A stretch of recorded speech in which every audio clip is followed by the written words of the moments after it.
मकोकासाठी जे लागतं त्या कायद्यांची पूर्तता झालेली नाही आणि ते नसल्यामुळे मकोका लागू शकत नाही असं आमचं मत आहे. याबरोबर तुम्ही जे इतर जे 2 गुन्हे आहेत खंडणीचा असेल आणि अॅट्रॉसिटीचा असेल ते देखील केज येथील न्यायालयात कायदेशीर बाजू मांडली त्याबाबत की त्या 2 केसेस इथं मांडता येत नाही असं आमचं म्हणणं.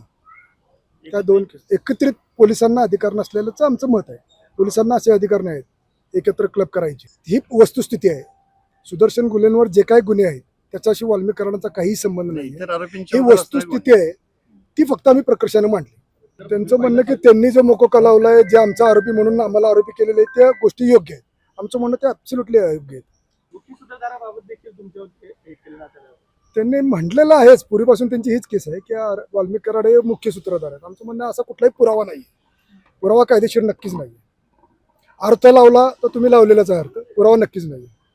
कोल्हापुरातील बाल हत्याकांडाचा देखील संदर्भ देण्यात आला आहे. नाही ते एकाच उदाहरण म्हणून त्यांनी म्हणून उदाहरण होतं फक्त त्याचं काही रेफरन्स इथं नाहीये.